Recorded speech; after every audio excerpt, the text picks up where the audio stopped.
soyez aussi. Amen. Et vous savez où je vais, et vous en savez le chemin. Thomas lui dit, Seigneur, nous ne savons pas où tu vas. Comment donc pouvons-nous en savoir le chemin? Yehoshua lui dit, moi je suis le chemin, la vérité et la vie. Voilà. Personne ne vient au Père que par moi. Voilà. Amen. En fait, on nous dit ici que Jésus est en train de parler donc à ses disciples et il va leur dire au verset 1er que votre cœur ne se trouble pas. Vous croyez en Dieu, croyez aussi en moi. Il y a plusieurs demeures dans la maison de mon Père. Si cela n'était pas, je vous l'aurais dit, je vais vous préparer une place. Et quand je m'en serai allé et que je vous aurai préparé une place, je reviendrai, je vous prendrai avec moi afin que là où je suis, vous y soyez aussi. Et vous savez où je vais et vous en savez le chemin. Je vais juste m'arrêter ici. En fait, voilà, nous parlons de la marche chrétienne ou la marche du disciple de Christ. Et il y a un point qui m'a beaucoup interpellé ici, c'est le verset 4. Il dit « Et vous savez où je vais et vous en savez le chemin. » Voilà. En fait, nous allons parler du chemin. C'est vraiment important de saisir ça. Jésus va parler à ses disciples. Voilà, donc à ceux qui avaient entendu la parole du Seigneur, à ceux qui avaient accepté de croire en Yehoshua, en Christ, en Mashiach. Et c'est à ces gens-là qu'il parlait. Ce n'est pas à des gens qui ne le connaissaient pas. Ce n'est pas la foule, c'est vraiment des gens qui le connaissaient. Et donc la marche chrétienne commence déjà par le salut. Donc le salut, ça veut dire sauver. Donc c'est une personne qui est sauvée. C'est une personne qui a accepté, donc, qui a accepté Jésus dans sa vie. Et pour cela, bon, on a Jean chapitre 1 du verset 12 au verset 13. Et il y a un autre passage que j'aimerais qu'on lise aussi. C'est Jean 3 qui nous parle de Nicodème aussi. Alors je vais le noter, je ne vais pas le lire. Jean 3, c'est du verset 1er au verset du verset 1er au verset verset 16. Voilà. Verset 1er au verset 16. Donc, il dit ici, quand vous lisez tout ça, c'est Nicodème qui vient le voir, et il va dire à Nicodème que, voilà, si tu veux entrer dans le royaume de Dieu, tu veux accéder au royaume, accéder à la vie éternelle, il faut que tu puisses naître d'en haut. Voilà. Il faut que tu puisses... et Nicodème va lui dire, mais je suis âgé comme je suis, est-ce que je vais encore rentrer dans le sein de ma mère? Jésus lui dit, non, c'est pas ça.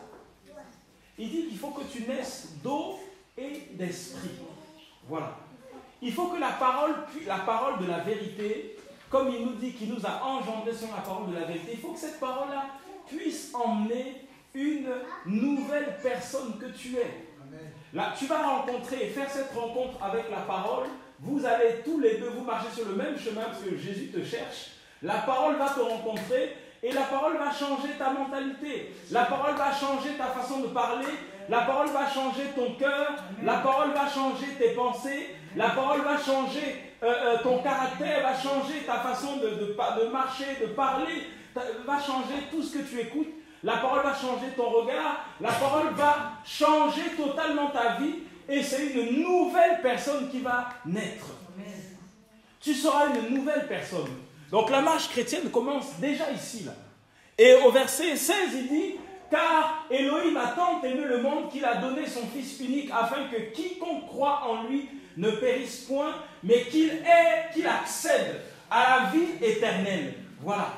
Donc Jésus va à la croix pour que tu puisses avoir la vie éternelle. Donc tu crois que Jésus est mort pour toi, que tes péchés sont pardonnés et qu'il t'a donné une nouvelle vie.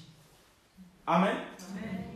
Donc en fait, quand tu as rencontré la parole, tu acceptes de tout déposer aux pieds de Jésus et tu acceptes de démarrer une nouvelle vie. C'est ce qu'il expliquait à Nicodème. Et donc, quand il va dans Jean 14, il parle à ses disciples, donc à des gens qui l'ont déjà accepté. Il va leur dire, vous en savez le chemin. En fait, dans le cœur des disciples, eux, ils ne savaient pas. Mais en fait, dans leur cœur, ils avaient une pensée par rapport à l'éternité. Et dans leur cœur, ils savaient que tout ce que Jésus disait ici, quand il dit, je vais vous préparer une place. Dans leur cœur, il n'y avait pas de doute. Dans leur cœur, il n'y avait pas d'hésitation. Il n'y avait pas de crainte. Il n'y avait pas d'incrédulité. Parce qu'ils savaient que ce que le Maître disait est vrai. Et dans la marche chrétienne, bien aimée, la marche du disciple de Jésus, du disciple de Christ, elle commence par là. Et la question première que nous devons nous poser, c'est est-ce que je suis déjà à ce niveau-là? Est-ce que réellement, je crois qu'il va me préparer une place? Il allait me préparer une place, et dans mon cœur, je connais le chemin. Et il va dire au verset 6, Jean 14, 6, il dit, je suis le chemin, la vérité et la vie. Amen. Il dit, je suis le chemin. Il dit, je suis la vérité. Et il dit, je suis la vie. Voilà ce que le Seigneur a dit. Et donc Thomas lui dit, mais comment est-ce que on va connaître le chemin? Alors le Seigneur leur dit, vous savez où est le chemin, vous savez le chemin, vous connaissez le chemin pour arriver là-haut. Mais parce que c'est moi. Il dit, mais c'est moi, en fait, je suis en face de vous, je suis le chemin. Et il dira ensuite, nul ne peut venir au Père que par moi. C'est pour ça que vous savez le chemin, parce que le chemin est devant vous. En fait, il marchait avec le chemin, mais il ne savait pas qui était le chemin. En fait, le Seigneur enseigne quelque chose ici. Tu peux marcher avec des gens qui ont la présence de Dieu, mais tu es totalement à côté. Ton mari a la grâce que Dieu lui a donnée, mais tu méprises la grâce de ton mari, ou tu méprises la grâce de ta femme. Et là, je parle au couple. Là. Mais faisons attention, parce qu'il y a, en fait, tu vois ta femme ou ton mari comme quelqu'un qui ne connaît, voilà, parce que vous êtes habitué, bon, voilà, tout ce qu'il reçoit, non, mais ça, c'est rien. Mais quand c'est quelqu'un d'autre qui parle, tu prêtes l'oreille. Tu passes à côté de la grâce que Dieu t'a donnée. Et les disciples, ils marchaient avec le chemin, mais ils ne savaient pas qu'il était le chemin. Thomas, en tout cas, ne savait pas. Et le Seigneur a dit, mais vous savez le chemin. Et ensuite, il va leur faire cette révélation. Je suis le chemin. Je suis la vérité et je suis la vie. Et les disciples vont avoir cet éclairage. Ils vont saisir. Ah mais donc si nous voulons aller là-haut, ce monsieur-là, on va s'accrocher à lui et on ne va jamais le lâcher. Amen. Tu veux voir la grâce de Dieu dans ta vie. Et là, je ne parle pas de la vie terrestre. Quand nous parlons beaucoup dans nos vies, voilà, dans les messages qu'on peut des fois partager ou écouter, on parle beaucoup de vivre des choses terrestres. Ce n'est pas ça dont on parle. Amen. Là, on ne parle pas de ça. En fait, la grâce dont nous parlons, c'est la grâce d'aller là-haut. Amen. Tu veux, voilà, aller là-haut auprès du Seigneur et vivre une vie avec ton Seigneur. Eh bien, quand ils ont entendu ça, ils ont dit, bon là, on va s'accrocher à lui. Et c'est pour ça qu'il disait, tu as les paroles de la vie, à qui irions-nous? Parce que ce jour-là, ils ont découvert, mais en fait, le chemin, il est avec nous tous les jours. On ne peut pas lâcher le chemin. On ne peut pas sortir du chemin. En fait, la question que nous devons nous poser, bien aimés, c'est, je dis que je suis disciple de Christ. Je dis que je marche avec le Seigneur. Je marche sur quel chemin? Amen. Ça, c'est une question que nous devons nous poser. Sur quel chemin je marche?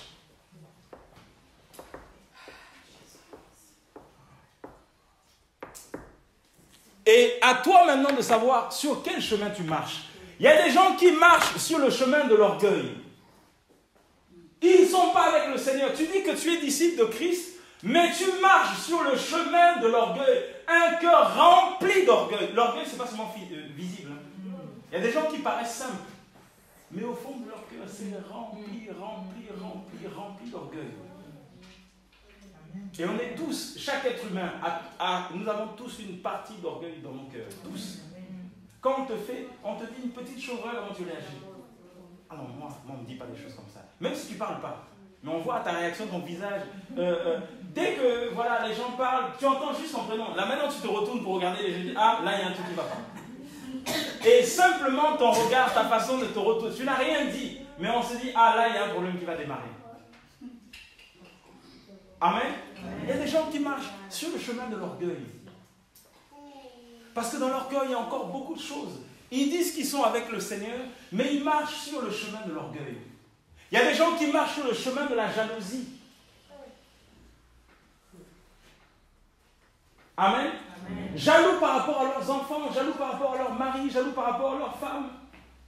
Le chemin de la jalousie. Il y a des gens qui marchent sur le chemin de la colère. Oui, on t'a blessé, oui, on t'a fait du mal. Mais le Seigneur te dit ce matin que tu dois déposer tout ça au pied du Seigneur. Oui, on t'a blessé, mais dépose toutes ces choses-là. Parce que ça peut aller très loin. Le diable va mettre dans le cœur de certains, il faut que tu rendes le mal. On t'a blessé, il faut que tu ailles blesser. On t'a mal parlé, il faut que tu ailles rendre. Voilà, tu as entendu des choses sur toi, eh bien, va aussi, toi aussi rapporter des choses. Et c'est pour ça que le Seigneur donne aussi la sagesse, bien aimée. Des fois, nous entendons des choses. Et nous savons que c'est sur telle personne. Nous connaissons l'état du cœur de la personne. Le Seigneur te donne la sagesse de même parler, lui dire ces choses-là. Parce que ça va causer des dégâts. Mais le Seigneur te demande de recadrer la personne qui t'a dit ces choses-là. Amen. Une personne vient me voir il y a quelques années, me dit, oui, voilà, il y a une sœur qui est venue me voir, elle me dit que ta femme l'a blessée. J'ai dit, ah bon, d'accord. Et toi, qu'est-ce que tu lui as dit? Oh non, mais je viens te dire ça pour que tu puisses voir. J'ai dit, écoute ma sœur, tu vas aller voir la sœur en question.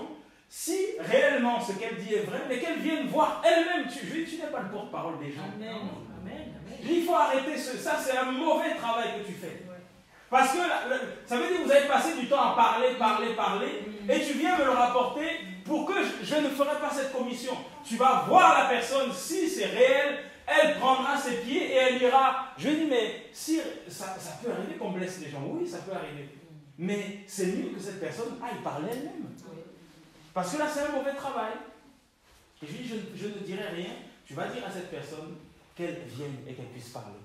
La sœur était choquée. Je dis, non, ça ne se passe pas comme ça. Il faut que tu dises à cette personne. On doit être francs les uns envers les autres. Amen. Les gens marchent sur le chemin de l'hypocrisie. Vous voyez? Quelqu'un t'a blessé. Quelqu'un t'a fait du mal. Mais avec le sourire, tu continues à vivre avec la personne. C'est l'hypocrisie.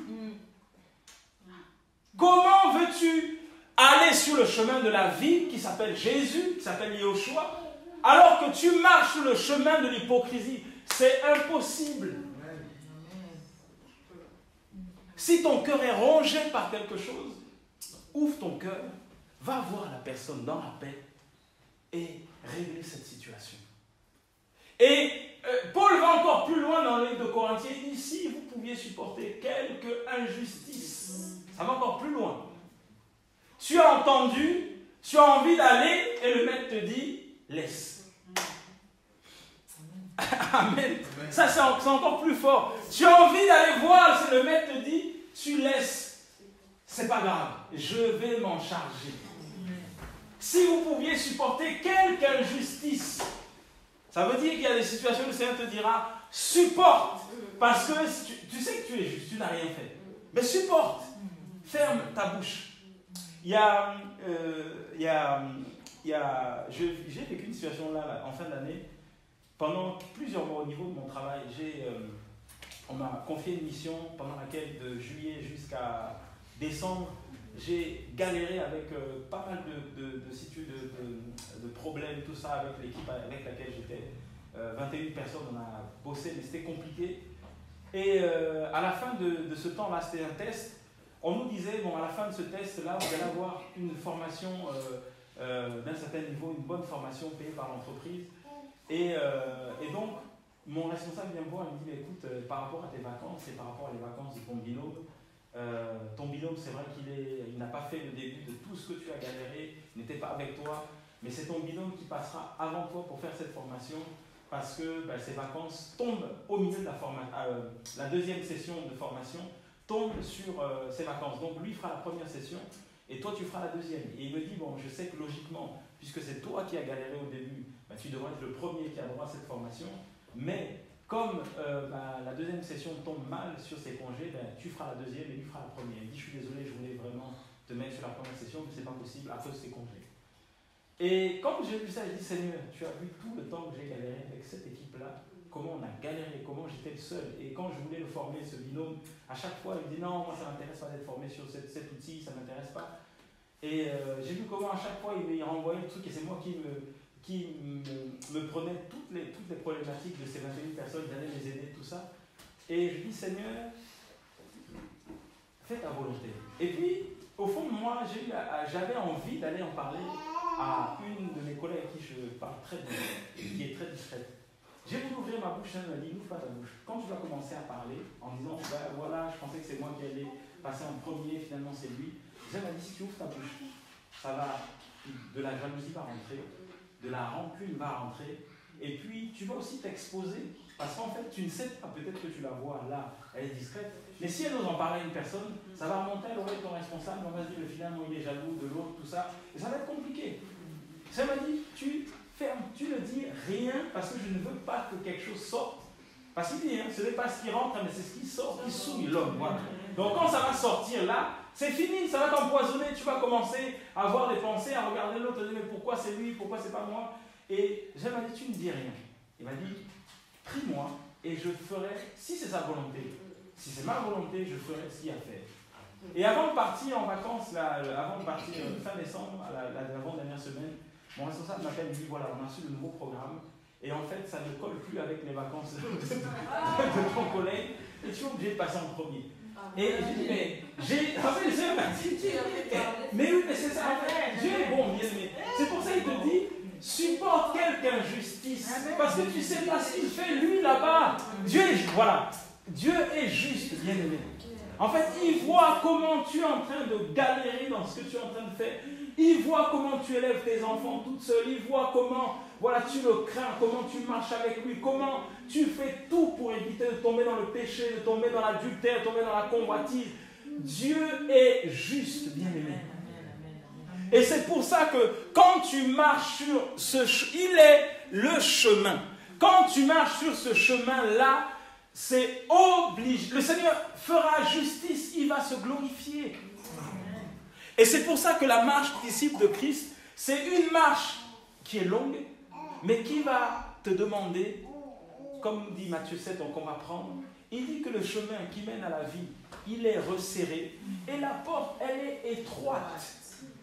En fait, tu ne peux pas marcher sur le chemin qui s'appelle Jésus, ou Yahushua. Tu ne peux pas marcher sur ce chemin tel que tu es, c'est impossible. Tu ne peux pas emmener tout ce que tu veux, c'est impossible. On dit que le chemin est resserré. Ça veut dire qu'il y a une certaine démarche qu'il faut avoir. Amen. Et oui, c'est ça. En fait, tu es obligé d'avoir une certaine démarche. Tu ne peux pas marcher comme tu veux. Il y a des bagages que tu dois déposer parce que c'est tellement petit. Il y a des endroits où il faut faire l'équilibre. Donc, si tu dois passer de justesse, tu fais l'équilibre. Comme on voit la télé là. Amen. Et il y a le vide en bas là. Si tu fais le faux pas, tu tombes. Mais c'est réel, hein, on en rigole, mais c'est vrai. Il y a des endroits où tu es obligé d'attendre parce que le Seigneur te dit attends. Parce que là, tu vois comment c'est. Israël est devant la mer Rouge. Eux, ils voient la mer, mais le père là-bas, il dit il y a un chemin. Il dit mais où est le chemin? Il dit il y a un chemin. Il dit non, c'est pas vrai. Moïse, nous on devait rester en Égypte. Le père dit attendez. Là, vous voyez que la mer. Moi je vous dis il y a un chemin. C'est terrible. Et quand Moïse a seulement levé le bâton, Israël a vu de ses yeux la mer se retirer. Parce qu'il y avait un chemin. Mais avant qu'il y ait l'eau, il y a d'abord le lit, là, voilà, en dessous. La mer, elle est dans un creux. Et ça dit, mon chemin est là. Vous ne le voyez pas de vos yeux. Mais je vous dis qu'il y a un chemin. Et Israël est passé à sec. Mais quand les Égyptiens sont arrivés, ils n'ont pas pu passer parce que ce n'était pas pour eux. La mer est revenue et ils ont été engloutis et sont morts. La délivrance d'Israël dans le désert. Là où toi tu vois que ce n'est pas possible, lui il te dit que c'est possible. Là où toi tu ne vois rien, lui il voit qu'il y a une issue, il y a une situation, il y a une porte qui est ouverte. Et il dit, je suis la porte déjà. Il dit qu'il est le chemin, il dit encore qu'il est la porte. On va prendre Jean 8, on va prendre ça pour qu'on puisse saisir les uns et les autres. Jean chapitre 8.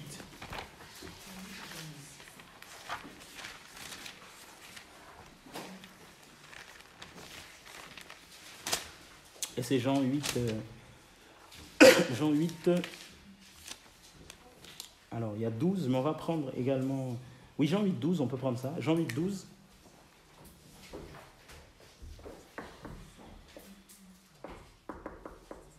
Et Jean 8, 32 et 36.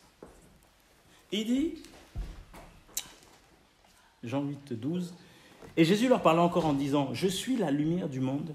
Celui qui me suit ne marchera pas dans les ténèbres, mais il aura la lumière de la vie. » Voilà. Donc, sur le chemin qu'il est, nous marchons. Ce qui est merveilleux, c'est quand tu marches sur ce chemin-là, tu ne marches pas sur un chemin dans lequel il y a des ténèbres.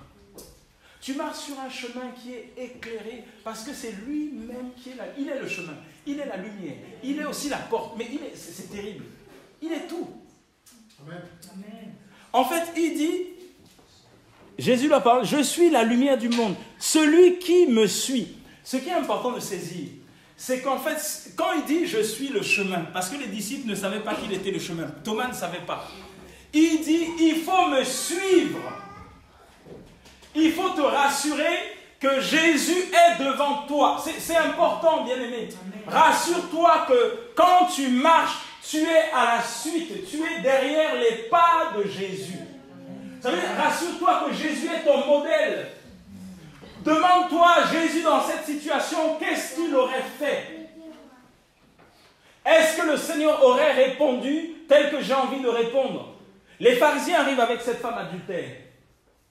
Et quand ils présentent cette femme adultère, ils disent, voilà, nous l'avons saisie en flagrant délit d'adultère. Et ils lui disent, voilà ce que dit la Torah, voilà ce que dit la loi de Moïse, que nous devons la lapider. Jésus commence à écrire par terre. Et il dit, celui d'entre vous qui est sans péché, qui lance le premier la pierre. On nous dit, frappés par leur conscience, du plus âgé jusqu'au plus jeune, ils ont taillé. Il n'y avait plus personne.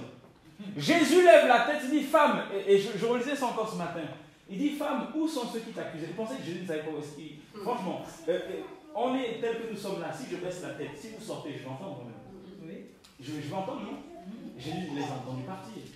Mais pourquoi il pose cette question à cette femme? Si on peut répondre tous, pourquoi Jésus pose cette question à cette femme?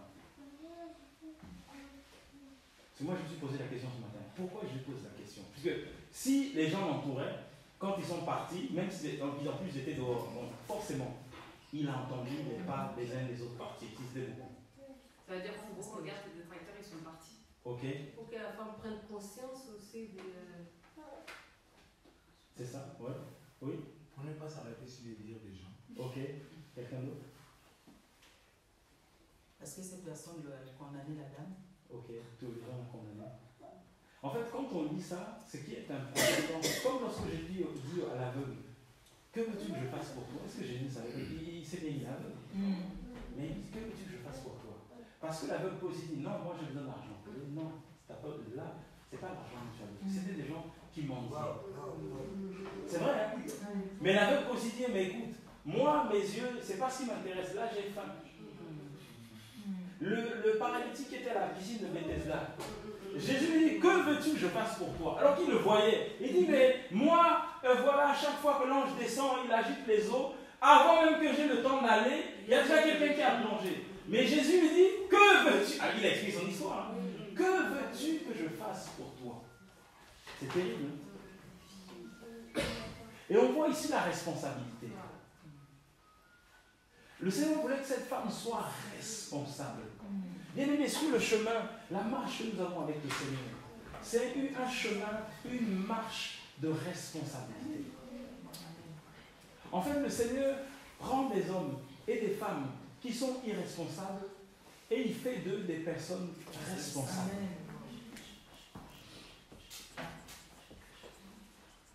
Donc, ça veut dire, bien aimé, que nous sommes tous, si tu as accepté Jésus dans ta vie, si tu es passé par là, en fait, le Seigneur fait de toi une personne responsable. Tu es d'abord responsable de ta propre vie. Tu es responsable des gens également que Dieu a mis sous tes propres enfants déjà. Amen. Tu es responsable de tout ce que le Seigneur t'a confié. Le Seigneur t'a confié de l'argent, il t'a confié des biens matériels. Tu en es responsable. La mauvaise gestion de ce qu'il t'a donné, tu vas aussi en payer le prix. Tu es responsable de ta langue. Tout ce que tu diras également, tu en vivras les responsabilités. Tout ce que tu vas déclarer, tu vivras les fruits de ce que tu auras déclaré parce que tu es responsable. Les actes que tu vas poser dans cette marche que tu as avec le Seigneur, tu seras responsable.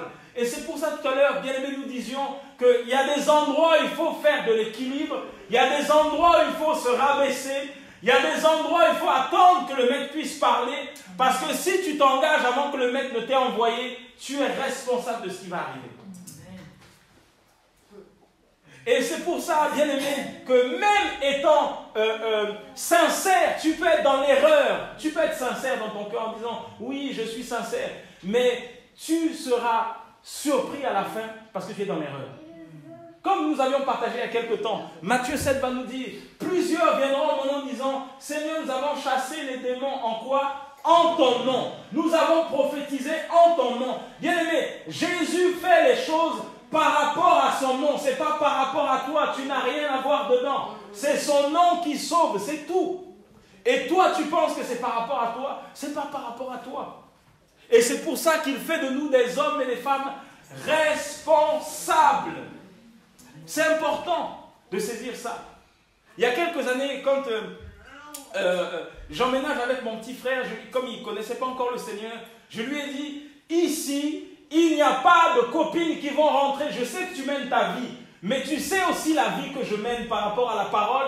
Il n'y a pas de filles qui rentreront ici. C'est comme ça. Que tu sois d'accord ou pas, c'est comme ça. Et tu dois le respecter. Parce que j'ai aussi le témoignage du Seigneur à préserver. Bien évidemment, on est responsable. Tu as des enfants, quel que soit l'âge qu'ils ont. S'ils sont sous ton toit, ils sont sous ta responsabilité. Et ils doivent se soumettre. Parce qu'on entend, bien aimé, je voyais un frère qui a un moment qui habite avec moi et il commençait à s'égarer et il me dit oui, je suis allé chez telle jeune fille que j'ai rencontrée, voilà, on apprend à se connaître, les parents sont là et nous dormons dans la même chambre. Je dis mais ça va pas, tu as un problème. Tu peux pas parler de Jésus et te retrouver avec une jeune fille non mariée, dormir dans la même chambre, il y a quelque chose qui ne va pas ici. Tu n'es pas responsable. Bien aimé, et ça se passe chez toi, c'est à toi d'arrêter ces choses-là. Parce que tu es responsable. C'est chez toi. Amen. Et bien aimé, les enfants que Dieu t'a donnés peuvent aussi être des occasions de chute. Parce qu'on le voit aujourd'hui. C'est pas, quand on parle de la marche, avec la marche du disciple, c'est pas facile. Quand ils sont tout petits, ça va. Mais au fur et à mesure qu'ils grandissent, le monde aussi les attire, le monde aussi les influence, et il y a d'autres choses qui veulent rentrer dans la maison. Mais c'est à toi de veiller. Dans la prière, mais aussi veiller en regardant ce qui se passe chez toi. Parce qu'il y a des choses qui vont vouloir rentrer. Mais c'est à toi, de dire stop, ça rentre pas. Et c'est à toi aussi d'aller expliquer. Et c'est pour cela, bien aimé, que tu es responsable d'aller chercher le Seigneur dans les Écritures. Parce que si toi-même tu ne maîtrises rien, quand tu vas faire asseoir tes enfants pour leur expliquer, ils vont dire mais en fait on ne comprend rien à ce que tu dis, on ne comprend pas ce que tu dis. La vraie raison pour laquelle on ne doit pas tomber dans l'impudicité, c'est quoi? Dis-nous, explique-nous maintenant. Un fils qui vient te voir, une fille qui vient te voir, qui a un certain âge, te dit, bon maman, depuis que, voilà, on va là-bas à l'assemblée, tout petit j'écoutais, mais dis-moi pourquoi on ne va pas avoir de relation sexuelle, puisque mes copains, ils ont des copines, mes copines ont des copains, des petites amies, explique-moi maintenant, prends-moi les excuses, explique-moi. Et là, tu es en train de bégayer. Je t'assure que ton enfant il va aller. Parce qu'il voit que toi, tu ne maîtrises pas. Il voit que toi, tu ne connais même pas. Non, mais c'est interdit. C'est interdit, ça ne veut rien dire. Oh non, mais avec le Seigneur, c'est interdit de faire ça. Mais c'est interdit, ça veut dire quoi? Bon, et il te dit, ben non, finalement, maman, c'est une secte alors. Pourquoi tu dis que c'est interdit? Donc, interdit, et ces mots-là, interdit, au contraire, quand on dit c'est interdit, les gens ils vont toucher. Le Seigneur dit à Adam et Ève de ne pas les toucher l'arbre. Mais qu'est-ce qui s'est passé? Derrière, le serpent arrive. Il dit, Dieu a-t-il réellement dit? Et tout de suite, Ève a regardé l'arbre, elle a commencé à dire, ah, ça c'est l'arbre, il a l'air bon. Elle a vu, c'est beau. Je pense qu'il faut, voilà. Et elle l'a touché. Parce qu'il y avait un interdit. Amen. Et je suis responsable d'aller chercher. Je nous assure. Si nous n'allons pas chercher, n'allons pas comprendre les Écritures, comme tu vas faire asseoir tes propres enfants ou même des frères et sœurs pour leur parler des Écritures, toi-même tu vas être confus. Et les gens qui vont t'écouter, eux-mêmes vont se dire, bon là, je pense que ce sont ses propres pensées, ce sont ses opinions. Ou les enfants disent souvent, ah mais vous êtes trop dur, voilà, on n'a pas le droit de faire ceci, on n'a pas le droit de faire cela. Bon, allez, comme de toute façon vous ne voulez pas, de toute manière je suis assez grand, allez j'y vais et advienne que pourra. Et ton fils se retrouve dans des choses compliquées. Amen. Amen. C'est pour ça que, bien aimés, nous sommes responsables de ces choses-là. Tu es responsable, je suis responsable. Quand le Seigneur parle à cette femme, quand le Seigneur parle à ses disciples, il veut leur dire, il leur dit, vous savez le chemin, il les rend responsables. À partir d'aujourd'hui, vous avez eu la révélation que je suis le chemin. À vous de me suivre. Comme il a dit ici dans Jean 8,12, si vous voulez marcher avec la lumière de la vie, la lumière du monde, vous ne voulez plus marcher dans les ténèbres, suivez-moi. Et quand tu vas fléchir les genoux, le Seigneur va t'illuminer, va t'éclairer, et tu vas être capable d'expliquer à tes propres enfants ce qu'est la parole. Tu vas être capable d'expliquer à tes propres fils, à tes propres filles. Voilà, tout ce qu'une mère peut dire à sa fille par rapport à tout ce qui est intimité, tout ce qu'un père peut dire à son fils. Parce que c'est des choses qui vont arriver. Voilà, on ne réalise peut-être pas ça, mais c'est des choses qui vont arriver. Il faut que tu sois capable d'affronter ces choses-là. Il faut que je sois capable d'affronter ces choses-là. La vraie vie, ce n'est pas s'asseoir ici. La vraie vie, c'est chez toi, avec ta famille, avec tes enfants, avec ton mari. Quand il te dira, mais pourquoi tu vas dans les réunions? Pourquoi est-ce que à chaque fois tu vas dans des programmes? Pourquoi est-ce que tu vas souvent? Mais ça ne sert à rien. Maintenant, quels sont les arguments que tu vas donner? Amen. Oh non, mais on va tout le temps, voilà, dans telle ville, on fait tout le temps la route. Mais en fait, pourquoi on fait ça? Ça ne sert à rien. On pourrait rester chez nous à la maison et puis regarder ça à la télé, je ne sais pas moi, sur Internet. Mais pourquoi à chaque fois on part? Pourquoi? Et là, rassure-toi que le Seigneur est avec toi. Parce que si le Seigneur n'est pas avec toi, tu ne sauras pas quoi répondre. Et derrière, il y a une autre semence qui est en train d'arriver. Le diable est terrible, bien-aimé. Ève ne savait pas quoi dire. Quand le serpent est arrivé, elle n'avait plus de mots. L'erreur qu'elle a commise, c'était d'ouvrir l'oreille et de parler avec le serpent. On ne discute pas avec le serpent. Joseph, lorsque la femme de Potiphar est arrivée, pour lui dire, couche avec moi. Joseph, lui, comme vous lisez les Écritures, Genèse nous dit qu'il a refusé du début à la fin. Et quand le jour où ils sont retrouvés tous les deux seuls dans la maison, il a laissé son vêtement et il a fui. Amen. Mais Ève, elle a discuté avec le serpent. Samson, c'est pareil.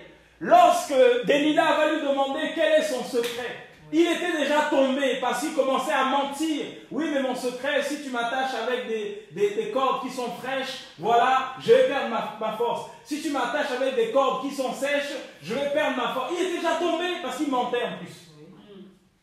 Et elle a importuné encore plus. Si tu me fais des tresses, tout ça, eh bien, je vais perdre ma force. Et ensuite, c'est oui, mais je vois que tu ne m'aimes pas, voilà, tout ça.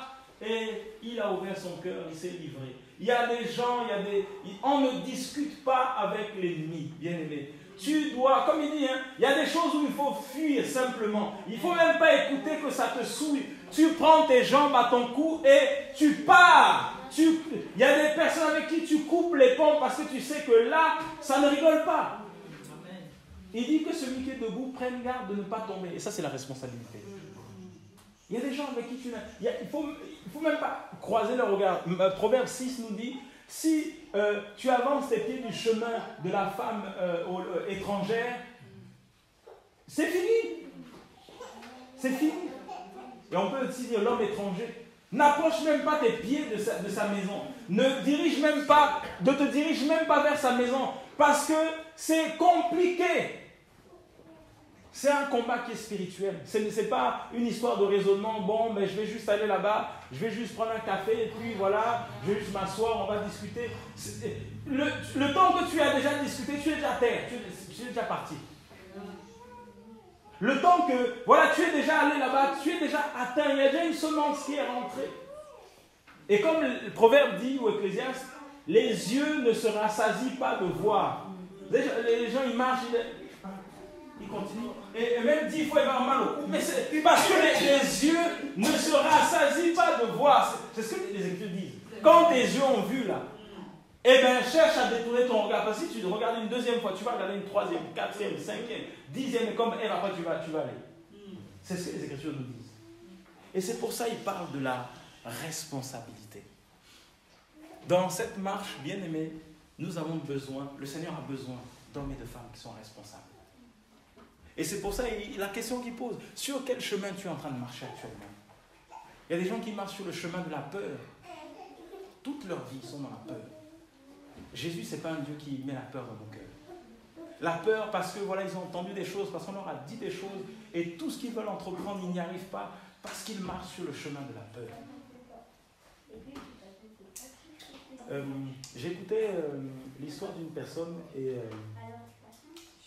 je réalisais en fait que tout ce que... C'est pour ça qu'il parle d'une nouvelle vie, hein, le Seigneur. Le Jean 1,12, là, Jean 3, 1,16. Quand il parle de la nouvelle vie, c'est qu'il vient vraiment restaurer tout ce qui a été brisé dans ta vie. Amen. Et cette personne qui disait voilà, que dans sa vie passée, quand elle était plus jeune, elle avait subi des attouchements sexuels et ça a brisé toute sa vie. Ce qui fait que cette personne-là était quelqu'un qui était toujours seul. Toujours dans la solitude. C'est quelqu'un qui n'aimait pas vivre en société parce que, en fait, ça l'avait tellement marqué que vivre avec des gens, c'était impossible. Une autre personne comme ça qui disait qu'elle avait vécu des attouchements sexuels et ce qui fait qu'elle ne voulait même pas se marier parce que ça l'avait tellement bloqué. Et une personne qui s'était mariée comme ça, et étant mariée, le Seigneur a... Je ne sais même pas si elle était délivrée, mais en tout cas, elle témoignait qu'elle ne pouvait pas aller avec son mari parce que c'était resté là.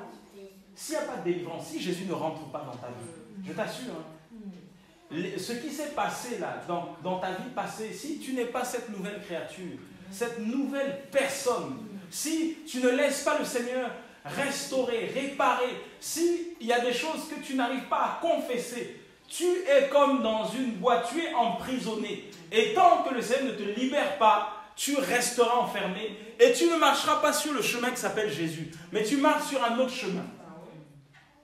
Et tu penses aller adorer le Seigneur, parce que des fois on veut l'adorer, mais tu verras qu'à chaque fois que tu veux l'adorer, c'est comme si à chaque fois que tu vas aller plus loin, c'est comme s'il y a une limite là que tu ne peux pas dépasser. Et à chaque fois que tu arrives à cette limite, tu repenses à tout ce qui s'est passé, à toutes ces choses-là. Et tu as besoin de la délivrance de Jésus. Tu as besoin de la délivrance de Yoshua. Tu as besoin qu'il rentre dans ta vie, qu'il te libère de ça. Amen. Et on se rend compte en côtoyant les gens, en marchant avec les gens, qu'il y en a beaucoup comme ça que le diable a détruit dans le passé par des paroles, par voilà, des attitudes de certaines personnes, des mauvais modèles aussi. Ils ont eu de mauvais modèles dans leur vie et ils sont retrouvés dans une situation tellement compliquée parce que le modèle qui était devant, il était mauvais. Et c'est pour ça qu'il dit dans Jean 8, celui qui me suit. Donc il demande aux disciples qui savent qu'il est le chemin de le suivre lui. Ne suis personne.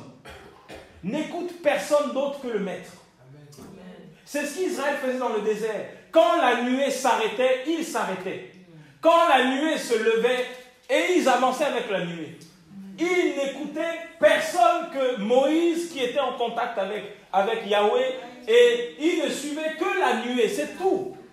Et en tant que le disciple de Jésus, suis le maître simplement. Parce qu'en le suivant, il dit, je suis la lumière du monde. Tu ne marcheras pas dans les ténèbres, mais tu auras la lumière de la vie. Amen. En fait, toutes les erreurs que tu as pu commettre dans le passé, en laissant la lumière du monde te guider sur son chemin, en marchant sur son chemin, lui, il va te diriger pour que tu ne recommettes plus les mêmes erreurs. Parce que tu auras la lumière, tu auras l'éclairage. Parce qu'il aura fait de toi une nouvelle créature. Il va changer ton caractère, ta personnalité. Et il va te conduire à marcher sur le chemin de la vérité. Et il dit dans Jean 8, 32, vous connaîtrez la vérité et la vérité vous rendra libre, vous affranchira. Sur ce chemin-là, il y a la vérité. Sur ce chemin, il y a la vie. C'est pas la vie que le monde a, voilà, je vis, je bois, je mange, je m'habille, tout ça. C'est pas cette vie-là. C'est une vie où la paix que tu as ne dépend pas des choses du monde. La joie que tu as ne dépend pas de ton compte bancaire ou d'avoir un frigo rempli. Mais c'est une joie qui est inconditionnelle.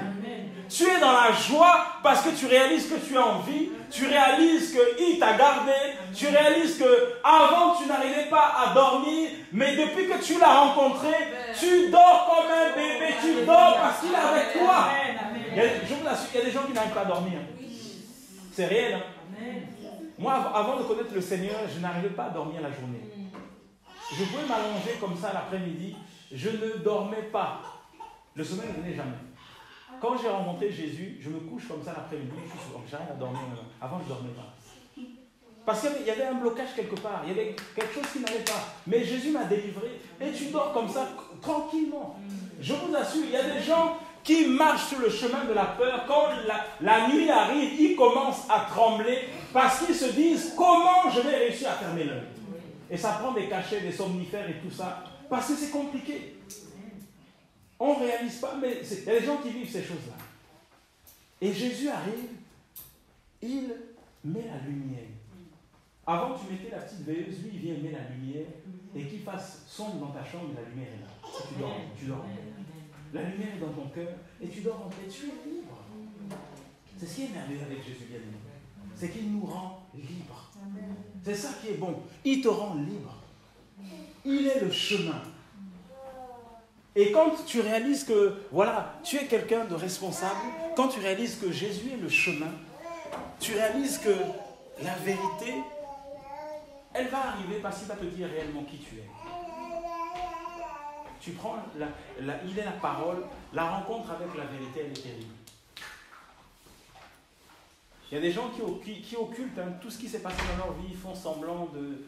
Ouais, ils mettent ça, une partie de leur vie de côté, mais ça va revenir. Tant que tu n'as pas rencontré réellement Jésus.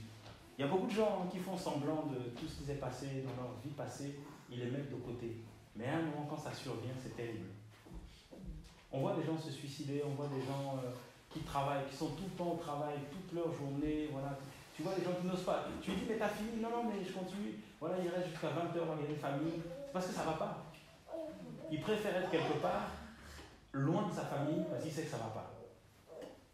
Il préfère être, même célibataire, il préfère ne pas être chez lui, parce qu'il marche le chemin de la solitude. Il se dit, je suis tout seul, voilà, c'est comme ça, comme ça. Le chemin de la dépression, il y a beaucoup de gens qui marchent dans la dépression. Et ça peut atteindre même ceux qui se disent enfants de Dieu. Si tu ne fais pas attention, ça va t'atteindre, c'est terrible. Des gens sont déprimés de la vie, dégoûtés de la vie, qui pensent même à se suicider, qui se disent, voilà, qui s'imaginent, ils ont des pensées comme ça, oui, mais si je mourais, voilà, ce sera peut-être mieux, comme ça, les gens qui aujourd'hui m'ignorent, ils vont, voilà, penser à moi, tout ça, et puis ils se voient dans un cercueil, et puis ils voient les gens venir à son enterrement. Il y a des gens qui vivent comme ça. Et ça, c'est le diable. Parce qu'il sème des pensées comme ça dans le cœur de certaines personnes pour détruire les vies. Amen. Amen. Et c'est pour ça qu'il dit, il est la vérité. Il est le chemin et il est la vérité. Il vient te parler face à face. Quand Jésus parle à cette femme qui était tombée dans l'adultère, il a mise, déjà elle était attrapée en flagrant délit, donc elle était dans le péché. Mais il va lui dire une parole, il dit va, déjà tes accusateurs, où est-ce qu'ils sont allés? Et elle a répondu qu'ils n'étaient plus là. Donc il voulait que ça sorte de sa propre bouche, qu'elle confesse qu'il n'y a plus personne pour la condamner. Et lui il dit ensuite, va et il dit moi aussi je ne te condamne pas. Donc Jésus a confessé aussi qu'il ne la condamnait pas. Les autres ne pouvaient plus la condamner. Mais lui, le grand maître, le roi, le tout-puissant, le créateur, lui aussi il va proclamer, déclarer que tu n'es pas condamné ma fille. Tu es libre. Et il lui dit par contre, va, mais ne pêche-tu. En fait, le ciel a proclamé qu'aucun homme ne pouvait condamner cette femme parce qu'elle est tombée dans le péché, que c'était effectivement, que le Seigneur lui avait pardonné. Et à partir de ce moment-là, le Seigneur la relève, la restaure, et lui dit ne recommence plus ces choses-là. Parce que tu as vu ce qui a failli t'arriver. La prochaine fois, je ne serai pas là. Et comme tu es responsable, si tu recommets la même erreur, cette fois-ci, tu vas partir. C'est frappant ce qu'il fait remarquer à cette femme. Il lui fait prendre conscience qu'ils sont partis. Mais si tu retombes dedans, ils vont revenir et cette fois-ci, ils ne prendront pas le temps de me consulter. Mais ils vont tout de suite te lapider et tu vas mourir. Donc, cette femme part avec la vérité. Il dépose la vérité dans ton cœur et il te dit maintenant, libre à toi, tu es responsable. Je t'ai donné la parole, tu es responsable. Fais comme tu veux, mais je te donne un conseil. Va, mais ne pêche plus. Vous imaginez? Donc cette femme, à chaque fois qu'elle voyait un homme, ça veut dire soit elle allait avec un homme marié, soit elle-même était mariée, mais à chaque fois qu'elle voyait un homme et que le diable lui remettait les pensées, il y avait la pensée, va, mais ne pêche plus.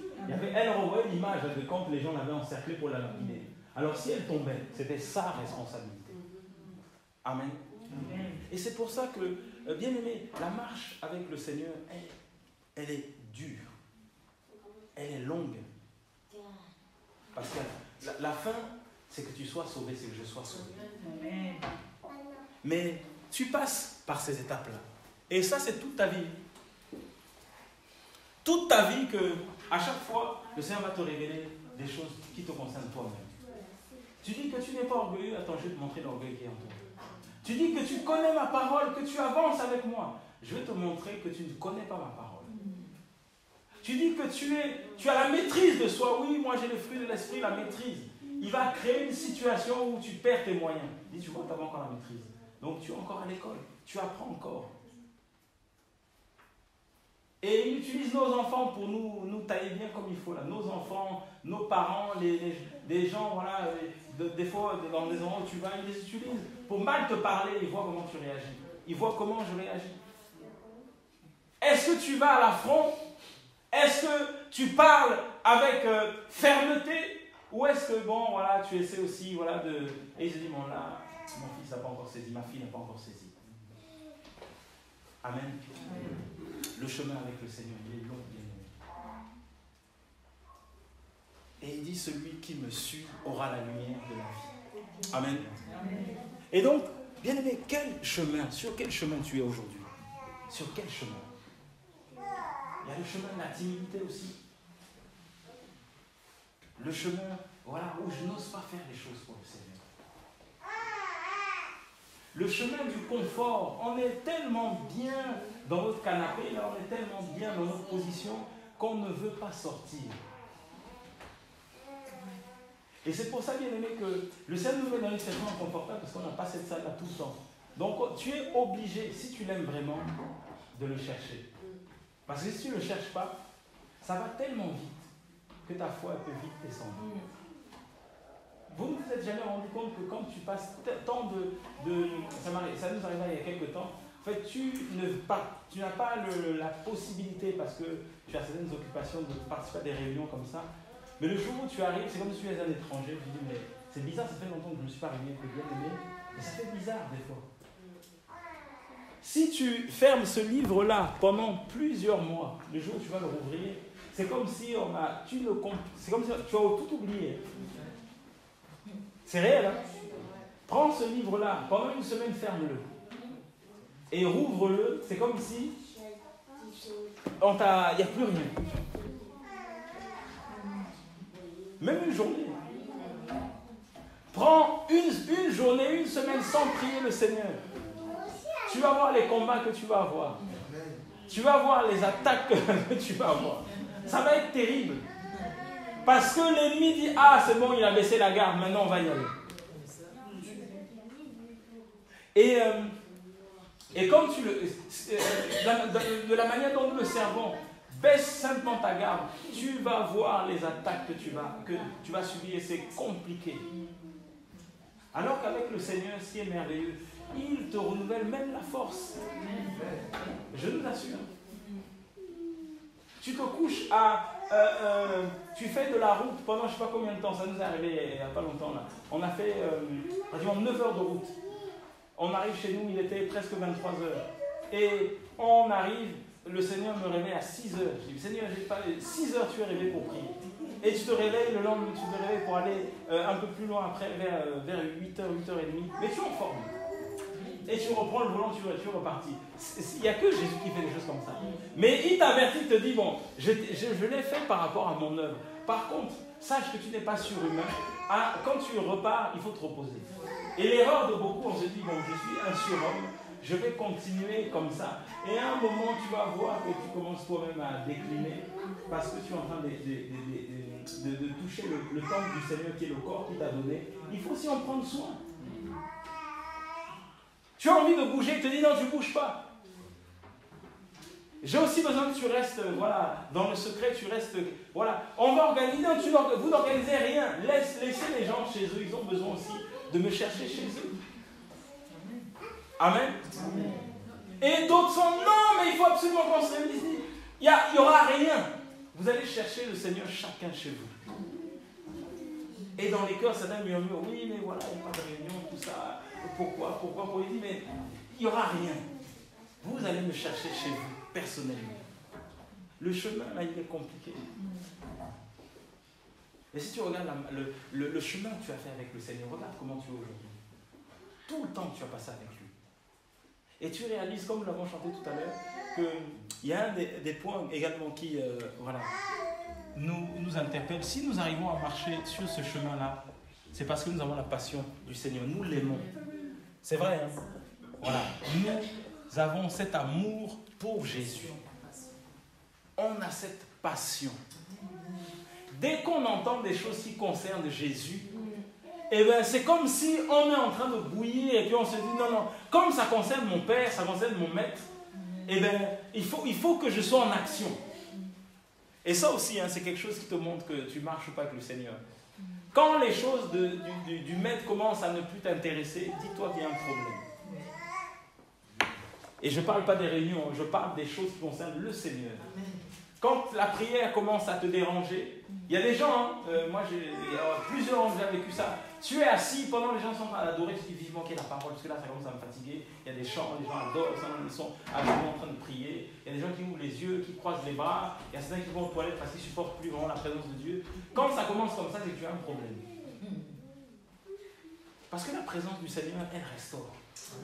Quand on se réunit comme ça, là, il est en train de te restaurer. Pendant que tu es en train de chanter, il est en train de te parler. Et tu n'es pas forcément obligé de l'exposer parce que c'est pour toi. Les gens pensent que tu adores, mais ils te parlent personnellement. Et tu repars avec ta pensée du Seigneur, pas la pensée des gens, mais ta pensée du Seigneur. Pendant que tu es en train de le chanter, il est en train lui-même de te guérir de ce que tu as pu vivre, qui t'a blessé, je ne sais pas. Il est en train de te guérir, de te réparer, tout ça, de te fortifier. Et quand tu sors, tu ne te rends même pas compte que tu es arrivé fatigué, tu repars avec la force. Tu es arrivé, déçu, et tu repars avec la joie. Tu es arrivé avec des questions, et il te dit, je vais répondre à tes questions. Ou il répond à tes questions, mais sur le champ. Tu repars avec lui, mais j'avais pourtant lu ça, je n'avais pas compris. Et amen, j'ai compris ce que je n'avais pas saisi la dernière fois. Parce qu'il t'a éclairé, et nous avons le même esprit. Et ce qui est merveilleux, c'est que des fois, nous partageons des choses que tu as partagées chez toi, que tu as médité chez toi. Ça vous est jamais arrivé, vous arrivez dans une réunion, mais on a lu la même chose, je ne sais pas moi, il y a quelques jours, mais parce qu'on a le même esprit. C'est le même esprit qui nous conduit. Et c'est pour ça qu'il y a Romains 8 qui nous dit ça aussi, je crois que c'est Romains 8, 14. Romains 8, 14, oui, je crois que c'est ça. Oui, c'est Romains 8, 14, c'est ça. Romains 8, 14 qui nous dit que tous ceux qui sont conduits par l'Esprit de Dieu tous les fils de Dieu sont conduits par l'Esprit de Dieu. C'est Romains 8, 14. Voilà. Car tous ceux qui sont conduits par l'Esprit de Dieu sont fils de Dieu. Tous ceux qui sont conduits par l'Esprit d'Élohim sont fils d'Élohim. Voilà. Le Seigneur dit ces choses-là. Ça dit que pour marcher sur le chemin qui s'appelle le Seigneur, il faut que tu sois conduit par lui. C'est-à-dire que c'est comme si tu es au volant d'une voiture, mais ce n'est pas toi qui tiens le volant, c'est lui qui tient le volant. C'est lui qui te conduit. Et dans la marche chrétienne, c'est ce qu'il y a de plus difficile. Parce qu'il y a des situations qui vont arriver où tu as envie de réagir, mais c'est lui qui te dira, ne réagis pas. Amen. Il y a quelques temps, j'écoutais des frères parler sur... j'avais supporté, j'entendais des choses sur ma famille, tout ça. Non, sur moi, pas sur ma famille, sur moi. Et je disais, Seigneur, non, je ne réponds pas, je ne réagis pas à ça.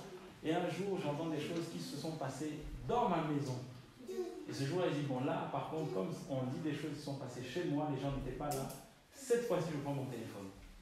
Et je dis, allô, oui, frère, voilà, ben écoute, je sais que toi et moi, on ne travaille plus ensemble, mais là, je t'appelle parce que, avant, je ne réagissais pas, mais là, je vais réagir.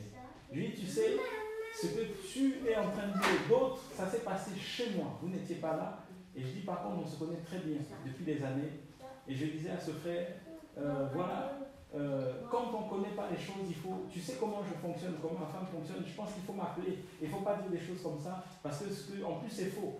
Le frère me dit, si ce que j'ai entendu c'est vrai, je dis frère, c'est comme ça, tu as dit ça. Je dis, ah bon? Et j'ai beau vouloir. Il me dit, si c'est comme ça, tu étais là, tu as dit c'est vrai. Tu n'étais même pas dit, si c'est comme ça. J'ai rapproché mon téléphone, je dis, mais ça servait à quoi? Rien. Parce que lui, dans sa vie, il me dit, oui, on était plusieurs, on a décidé, c'est comme ça, c'est comme ça. Donc le Seigneur te montre que, en fait, c'est même pas à toi de chercher à combattre ou à prendre ta défense. Parce que ça ne sert à rien. Mais plus d'un an après, cette même personne, il m'appelle, il dit, bon, je viens de demander pardon parce que, voilà. Vous voyez comment le Seigneur fait? C'est pas à toi de réagir. Et tout ça, c'est parce qu'il te conduit. Si tu veux faire les choses par toi-même, tu vas manger de la poussière.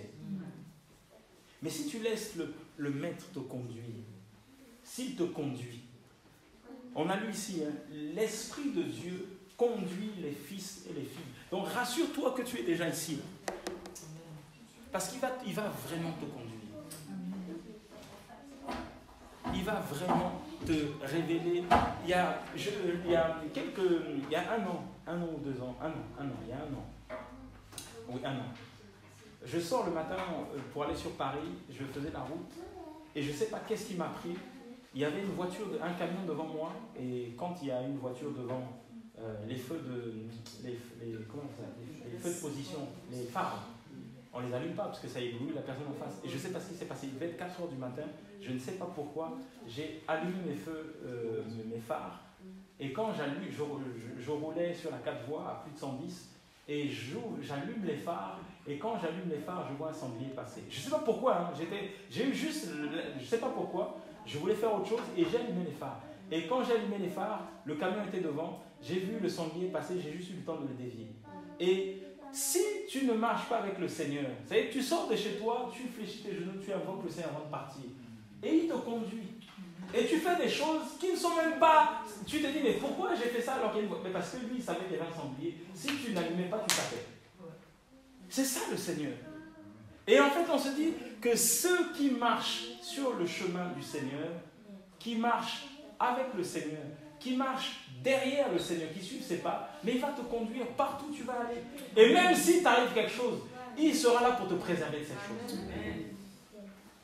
Et bien aimé, c'est pour ça qu'il y a tellement de combats dans ce que nous vivons. Tellement de combats, tellement de choses compliquées. Un frère m'explique là, il y a plus d'un mois, sa femme sortait elle conduisait le véhicule et elle était sur une pente et elle sort de la voiture. Malheureusement, elle avait mal levé le frein à main. et elle passe derrière la voiture, et la voiture est revenue sur elle. Heureusement, il n'y avait pas ses enfants, il n'y avait pas son mari, elle était toute seule. Un véhicule type 4x4, le véhicule a reculé sur elle. Et le frère me dit, heureusement que le Seigneur est là. Elle a eu des blessures au niveau des jambes. Pendant un temps, elle est passée aux urgences, tout ça. Les pompiers sont venus la chercher. Le monsieur était au travail, on a appelé les pompiers, tout ça. Ils sont venus chercher la dame. Et la voiture descendait, elle a tapé une autre voiture. Elle s'est arrêtée parce qu'il y avait un mur. Mais le frère disait, si le Seigneur n'était pas là, ma femme partait. Vous imaginez un gros véhicule type 4x4 qui tombe sur la dame, elle partait. Mais heureusement que le Seigneur était là. Et c'est pour ça que, en fait, quand on lit toutes ces choses-là, des fois ça nous paraît comme des histoires, mais quand tu vis ces choses-là, et le frère me disait, tu sais, ça m'a enseigné encore de plus en plus que je ne dois pas être dans la distraction. Les histoires qu'on vient me raconter, tout ça, j'ai pas besoin de ça. Moi, la vie, la marche avec le Seigneur est tellement difficile que j'ai pas le temps d'écouter, oui, un tel m'a dit ça, oui, il a fait ça. J'ai pas le temps avec ça. Parce qu'on a déjà tellement de combats dans nos vies à nous-mêmes, qu'aller, oui, les blablabla, les chichis, tout ça. Il me dit, on n'a pas le temps avec ces choses-là. Et c'est réel, bien aimé. Nous n'avons pas le temps d'aller nous asseoir ou de prendre notre téléphone pour parler d'un tel, de tout ça. Quand tu ne comprends pas, va demander aux gens concernés, mais arrête de murmurer, de blablater pour rien. Parce que toi-même tu es combattu, il y a des choses plus importantes à aller chercher. Comme tout à l'heure pendant qu'on priait, il y a des âmes qui sont en train de se perdre. Et on n'a pas le temps à perdre sur des choses qui ne servent à rien. Si tu n'es pas convaincu, mais c'est ton problème. Cherche le Seigneur qui te convainc ou peut-être qui ne te convaincra pas, c'est pas grave. Mais laisse les autres avancer avec le Seigneur. Avance. Toi, de ton côté, si tu veux avancer, mais laisse les gens avancer avec le Seigneur. Amen. Parce qu'il y a tellement de choses compliquées qui arrivent, tellement de combats. Et dans cette marche-là, je nous assure que, de toute façon, chacun connaît sa vie. Regardez les combats par lesquels vous êtes passés. Regardez, si on demande je ne sais pas, on peut aussi faire ça, cet exercice. Quelqu'un peut nous témoigner comment les combats qu'il vit ou qu'il a vécu. Je nous assure que quand vous regardez votre passé, ou le chemin par lequel vous êtes passé, ce que vous êtes aujourd'hui, vous dites waouh! C'est une histoire, hein? Mais vous êtes passé par là. Quand vous regardez votre vie, les combats, les adversités, certains les maladies, certains les accidents qu'ils ont vécus, certains des difficultés qu'ils ont vécues, et ils voient qu'ils sont debout aujourd'hui, avec le Seigneur surtout, c'est ça le plus important. C'est quelque chose. Et c'est pour ça que le Seigneur enseigne aussi par rapport au service. Quand le Seigneur nous conduit à le servir, il nous conduit aussi de plus en plus à faire les choses selon son esprit. Parce que, vous savez, les gens que nous voyons tomber aujourd'hui, c'est parce qu'ils ne se sont pas laissés conduire par le Seigneur. Il y a beaucoup de gens. J'écoutais un monsieur qui m'a annoncé la parole il y a quelques années, qui dénonçait toutes ce que certains font aujourd'hui, les éloges, tout ça, l'élévation des hommes de Dieu, tout ça. Mais je regardais dernièrement une vidéo où, avant qu'il monte pour prêcher, là, oui, c'est le papa, c'est l'apôtre, c'est l'homme que c'est un touché pour ce pays. J'écoutais, je dis, il est rentré même dans ces choses-là. Et vous vous dites quand vous regardez ça que la marche d'un disciple, c'est compliqué. Si le disciple ne reste pas à la suite du maître, le disciple, il va s'égarer. Parce que le chemin du Seigneur, il est droit. Mais sur ce chemin, il y a des paysages à gauche, à droite, il y a des appels aussi, des gens qui vont t'appeler, des gens qui vont te dire, viens collaborer avec moi, viens me voir, viens chez moi, on va manger, viens chez moi, on va se réunir, viens, je ne sais pas où, il y a telle chose. Et quand tu n'es pas conduit par le Seigneur et que tu vas dans ces endroits-là, c'est comme un piège qui se referme sur toi, parce que c'est spirituel. Vous savez, des fois on se dit, mais comment la personne a pu tomber dedans? Mais parce que c'est spirituel. Vous dites, mais comment une femme mariée a pu tomber avec une autre femme? Mais parce que c'est spirituel. La rencontre qui s'est passée, c'est pas juste le fait de voir, mais il y a une attraction spirituelle qui se passe et tu tombes. Tu es même déjà tombé, tu ne t'es même pas rendu compte que tu es tombé. Parce que c'est spirituel. Le combat que nous menons, bien aimé, c'est un combat qui est spirituel. Tu dois savoir que la marche que nous menons, que tu mènes avec le Seigneur, c'est un combat d'esprit. Et si tu ne le saisis pas, tu es même déjà par terre avant de te rendre compte que tu es par terre. On voit des gens qui sont détournés, on se dit mais comment il a pu être détourné, mais il n'a pas de cerveau, il n'a pas d'intelligence. Mais parce que c'est spirituel. Il y a des personnes qui sont capables de te faire sortir l'argent que tu as mis de côté avec la façon de parler et parce que les gens sont chargés. Comme quelqu'un disait, si ce monsieur parle, tu es capable d'aller chercher tes économies, tu déposes là. Et tu ne t'es même pas rendu compte que tu as vidé ton compte, que tout est déposé là. Et ce n'est pas pour l'œuvre de Dieu, c'est pour autre chose. Je lisais tout à l'heure là, une personne qui s'est fait condamner par la justice 152 000 € détournés dans des églises. Et ce monsieur continue à prêcher et les gens vont là-bas et ça continue. Mais ça dérange personne. Amen. Ça dérange personne. Condamnation publique dans 20 minutes, là, que tout le monde voit dans chaque ville. Condamné à de la prison avec sursis pour avoir détourné 152 000 € dans des associations par rapport à l'église, tout ça. Mais le monsieur continue à prêcher entre la France et d'autres pays. Et les gens, ils y vont. Ça ne dérange personne. Vous voyez l'état du monde? Ça ne dérange personne. Pourtant, la condamnation a bien été faite. Mais ça ne dérange personne. Parce que les gens se disent, bon, de toute façon, c'est les gens du monde qui ne comprennent rien. Un pasteur, ça ne travaille pas. Eh bien, il a le droit de vivre avec les dîmes et les offrandes. Mais 152 000 €, est-ce que toi-même, tu as déjà touché 152 000 € dans ta vie? Franchement, depuis que tu es né, depuis toutes les années que tu travailles, ça se trouve, tu n'as même pas totalisé 152 000 €. Et la personne détourne ce montant-là. Et les gens disent, non, mais c'est normal parce que c'est un homme de Dieu. Voilà, avec sa femme, il doit vivre, il doit avoir un véhicule, il doit avoir une maison, il doit aussi s'habiller. Mais c'est énorme, 152 000 €, c'est énorme. Prends un peu, mais pas à ce niveau-là quand même. Mais ça gêne personne. Et ça continue, c'est pas fini. Ça continue à détourner de l'argent. Mais ça ne dérange aucun chrétien. Un frère me dit, voilà, ce monsieur-là, il va dans les assemblées, il est marié, il va prêcher avec sa copine. Ça ne dérange personne. Les gens sont au courant qu'il est marié, mais il va avec sa copine. Ça ne dérange personne. Oui, mais à quel niveau l'Église est arrivée? À quel niveau? Et quand tu essaies de parler, les gens te disent, non, ça c'est son ancienne vie. Ça, c'est son ancienne vie. Maintenant, il s'est remarié avec telle femme, c'est son ancienne vie. Je dis, mais les gens, ils ont un problème. Parce que les gens se disent, non, mais c'est normal, c'est pas grave, c'est son ancienne vie. Mais c'est son ancienne vie. Il est en train de vous prêcher des choses qu'il vit. C'est son ancienne vie. Quand il a fait ces choses-là, il connaissait le Seigneur. Donc, ce n'est pas son ancienne vie. C'est sa vie entre guillemets, de disciple de Jésus. Donc, ce n'est pas possible. Donc, c'est incompatible. Il faut qu'il arrête. Mais les gens te disent, non, mais c'est pas grave, voilà. Ou alors, c'est sa vie privée. Si on arrive à parler comme ça, c'est qu'on a des problèmes. Et c'est pour ça que, bien aimé, la responsabilité que tu as, quand tu dis que c'est ta vie privée, tu es aussi responsable devant le Seigneur, parce qu'il te demandera des comptes. Il a dit, je vais vous préparer des places pour ceux avec qui il marche avec lui. Mais il dit aussi plus loin que chaque homme aura des comptes à rendre. Voilà. Chacun d'entre nous aura des comptes à rendre de la vie que nous avons menée ici-bas sur terre. Nous avons des comptes à rendre.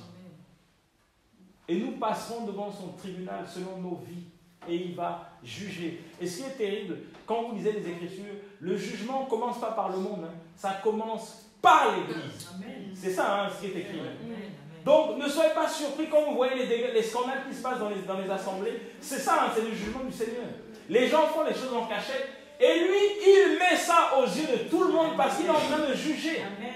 Et quand nous voyons ces jugements, n'allons plus écouter, n'allons plus regarder, n'allons même plus mettre pied dans ces endroits parce que Dieu n'y est pas. Yahweh n'y est pas, le Seigneur n'y est pas, il n'est pas dedans.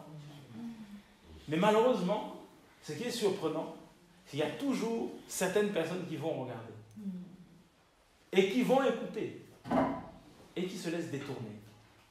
Parce qu'ils ne réalisent pas que la marche, ce qui est aussi important, c'est une marche qui est personnelle. On n'a pas lu Jean 8, 30, non, c'est Matthieu, pardon. On va terminer par ça. Matthieu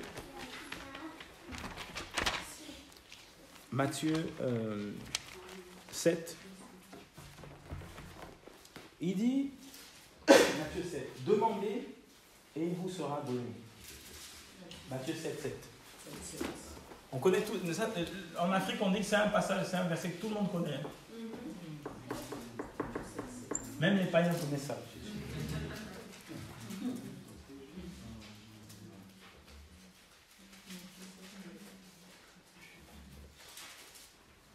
Et Matthieu 7, verset 13 au verset 14. Voilà, on nous dit demandez et il vous sera donné. Cherchez et vous trouverez. Frappez et l'on vous ouvrira. Car quiconque demande reçoit, et celui qui cherche trouve, et l'on ouvre à celui qui frappe. On nous dit ensuite le verset 13. Entrez par la porte étroite, car c'est la porte large et le chemin spacieux qui mène à la perdition, et il y en a beaucoup qui entrent par là. Mais étroite est la porte et resserré le chemin qui mène à la vie, et il y en a peu qui les trouvent. Voilà, on nous dit ici de demander, il sera donné. Cherchez et vous trouverez. Frappez et l'on vous ouvrira. Et la question que je me posais, c'est quand le Seigneur dit de frapper, on frappe, il dit on va vous ouvrir, donc forcément on frappe à une porte. Amen. Et il dit demandez, il vous sera donné. Cherchez, vous trouverez. Et ça m'interpellait parce que je me disais, mais dans le monde, voilà, les gens disent oui, quand il dit de demander, c'est vraiment demander des biens matériels, demander certaines choses. Et le titre de ce passage-là, c'est l'exhortation à la prière. C'est ça, hein, le début. Et moi, je relisais tout ça parce que, voilà, en tant que disciple du Seigneur, nous devons savoir que avant que l'homme invente les versets, il n'y avait pas de versets dans la Bible. C'était des parchemins où tout le texte était à la suite. Il n'y avait pas de chapitre, il n'y avait pas de versets. Les hommes ont créé les chapitres et les versets pour permettre de se retrouver dans la Bible, simplement. Mais tout se suivait. Et donc, quand je lisais cela, il y a quelque chose qui m'a interpellé parce que je saisissais que, ici, dans Matthieu 7, on nous dit de frapper pour qu'on ouvre. Donc, on frappe forcément une porte. Et au verset 13, on nous dit d'entrer par la porte étroite. Parce que la porte large et le chemin mène à la perdition, et il y en a beaucoup qui entrent par là. En fait, le Seigneur va expliquer une chose. Il va dire que pour trouver la porte étroite et le chemin resserré, il dit qu'il faut les trouver. Ça veut dire qu'il faut d'abord chercher avant de trouver. Mais avant de chercher, il faut demander au Seigneur. C'est pour ça, bien aimé, tout à l'heure, la question que nous nous posions, c'est sur quel chemin je marche. En fait, demande au Seigneur qu'il puisse te montrer sur quel chemin tu es en train de marcher. Parce que ça se trouve, tu n'es même pas sur le chemin qui s'appelle Jésus. Ça se trouve, tu es sur un autre chemin, que tu es sur le chemin qui mène à la perdition. Et il y en a beaucoup, il dit, hein, il y en a beaucoup qui entrent par là, beaucoup qui marchent par là. Ils se disent, ils vont, oui, parce que je suis allé ce matin, voilà, à l'assemblée pour juste, voilà, laver ma conscience, alors que toute la semaine, je fais n'importe quoi. Ah, je suis sur le chemin qui s'appelle Jésus. Certains mettent de la musique chrétienne uniquement le dimanche. Ah, je suis avec Jésus. Mais toute la semaine, ils font n'importe quoi. Et le Seigneur dit, demandez et il vous sera donné. Demandez-lui, Seigneur, je marche sur quel chemin? Je suis sur quel chemin? Cherchez le chemin qui s'appelle Jésus, qui s'appelle Dieu. Cherchez-le. Frappez à la porte. Il dit dans Jean 10, je suis la porte. Frappez à ma porte et je vais vous ouvrir. Amen. C'est terrible, bien aimé ce passage-là. On nous a embrouillés en nous disant, oui, c'est demander, Seigneur, donne-moi une voiture. Bien aimé, demande au Seigneur le chemin. Demande-lui, cherche le chemin et tu vas le trouver. Parce que ce chemin-là, il faut le chercher. Aujourd'hui, le chemin qui est ouvert, c'est le chemin qui mène à la perdition. Et il est tellement ouvert, tellement large, que tout le monde le voit. Tout le monde y a accès. Tu as des amis qui vont te dire, fais ceci. Tu as des parents qui vont te dire, fais cela. Tu as des connaissances qui vont te dire, oui, tu vas avoir des papiers. Mais voilà la voie, c'est celle-là. Et ils te disent, de toute façon, tout chemin mène à Rome. Ici, il dit, nul ne vient au Père que par moi. Il n'y a pas d'autre chemin. Et il dit, il n'a pas dit, je suis un chemin. Je suis le chemin. Il n'y en a pas un autre. Et ça veut dire que tu ne peux pas rentrer par la fenêtre. Tu ne peux pas rentrer par le toit. Ça se passait avant. Quand les hommes avec ce paralytique arrivent, ils voient que la maison est remplie, ils passent par le toit. Là, pour aller là-haut, il n'y a qu'un chemin, il n'y a pas de toit, il n'y a pas de fenêtre, il n'y a pas de porte, voilà, de garage. Il y a un seul chemin, il y a une seule porte. Il dit, je suis la porte de la bergerie. Je suis la porte, Jean 10. Quand vous lisez ça, et vous saisissez, bien aimé, que c'est terrible. Parce que beaucoup sont en train de se perdre. Parce qu'ils se disent, moi je suis pasteur, je suis prédicateur, je suis évangile, je suis prophète, je suis prophétesse, voilà. Et les gens pensent qu'avec les titres que Dieu leur a donnés à la base et qui se sont égarés, ils pensent que c'est ça qui va les emmener au ciel. C'est pas ça qui va t'emmener au ciel. Ils disent, ce ne sont pas ceux qui m'appellent Seigneur, Seigneur. Les gens se disent, oui, parce que je connais, je sais que c'est Yeshua, je sais que c'est Jésus, je sais que voilà, il n'est plus sur la croix. C'est pas ça qui va t'emmener au ciel. C'est si tu es sur le chemin. Si tu marches sur le chemin. Si tu acceptes la vérité, tu acceptes de l'entendre, tu acceptes de la vivre. Si tu acceptes que cette porte-là s'ouvre, le risque, c'est quand cette porte va s'ouvrir, tu vas avoir la vérité, tu vas voir qui tu es réellement. Quand cette porte va s'ouvrir, il va révéler ton cœur à des gens qui ne te connaissent même pas. Il va révéler ta vie à des gens qui ne te connaissent même pas. Et tu vas dire, mais comment ils ont su ces choses-là? Parce que là-haut, il y a quelqu'un qui te regarde. Parce qu'il y a un projecteur sur ta vie. Parce qu'il a parlé. Et il y a un cri qui est en train de sonner. Il y a un appel qui est en train de sonner parce qu'il t'appelle à sa suite. Il t'appelle à le chercher. Depuis le ciel, bien-aimé, il y a des anges qui descendent comme des messagers. Et les anges parlent à des hommes. Et ils envoient un message à certains qui cherchent. Olivier, le Seigneur te cherche. Je t'assure. Hein. Pendant que je parle, il y a un message qui vient de là-haut. Le Seigneur envoie des anges. Il y a un appel. C'est en train de siffler. C'est pour toi aujourd'hui. Ce n'est pas demain. C'est aujourd'hui. Il est en train de t'appeler. Depuis le ciel. La voix du Seigneur est en train de t'appeler. Il t'appelle ma fille. Il te dit, ma fille, je te vois. Ma fille, je te connais. Ma fille, je sais ce que tu as enduré. Je sais ce que tu as vécu. Et c'est comme une main qui vient pour t'arracher de là où tu étais. Parce qu'il te voit. Et je nous assure, bien-aimés, là-haut, le Seigneur voit ses fils et ses filles. On nous dit qu'il intercède pour nous. Il intercède pour nous. Quand il voit ses fils et ses filles en train de gémir, en train de souffrir, il a vu Israël dans la tourmente. Et il dit, je suis descendu pour délivrer mon peuple. Et il a envoyé Moïse, mais il dit, je suis descendu. Ça veut dire qu'il est venu voir. Il est venu voir son fils, sa fille, dans quel état elle était. Ses fils, comment ils étaient, comment ils souffraient. Il a dit, Moïse, lève-toi, va sortir mon peuple de là. Et je nous assure, tu es ce Moïse pour ta famille. Homme ou femme, tu es ce Moïse que Dieu envoie dans ta famille pour faire sortir, pour délivrer. Tu es ce Moïse que le Seigneur touche pour délivrer ta famille. Et le Seigneur veut aussi toi-même te délivrer. Et il descend dans ta vie pour te sortir de là où l'ennemi a pu t'enfermer. Il descend pour te mettre sur le chemin. Il te sort du chemin de la mort et il te met sur son chemin qui est la vie. Le diable voulait une mort précoce pour toi et lui te met sur le chemin de la vie. Sur le chemin de la vie. Comment tu t'appelles déjà? Marvin. Le Seigneur te met sur le chemin de la vie. Tu vois, en t'emmenant ici, c'est ton... Ok, en t'emmenant ici, le Seigneur t'a juste fait dévier. Quelque chose allait t'arriver, mais lui, il t'a fait échapper de ce qui allait t'arriver. Parce qu'il t'aime. Parce qu'il t'aime. Tu sais, l'image qui me vient pendant que je suis en train de te parler, quand Hérode voulait détruire le fils, Jésus, lorsqu'il est né, il a dit, un ange a parlé à Joseph et à Marie, Myriam. Il leur a dit, allez en Égypte. Tu vois, le Seigneur permet. Des fois, nous bougeons, on pense que c'est nous-mêmes. Mais en fait, il te fait bouger parce que derrière, il sait que si tu ne bouges pas, c'est ta vie qui part. Et il t'a fait échapper comme ça. Parce qu'il t'aime. Parce qu'il te connaît. Et parce qu'il voulait te protéger. Et c'est pour ça, bien aimé, que nous devons saisir ce que le Maître fait. C'est-à-dire que, Marvin, tu entendras des choses derrière toi. Tu es parti il y a combien de temps? Voilà.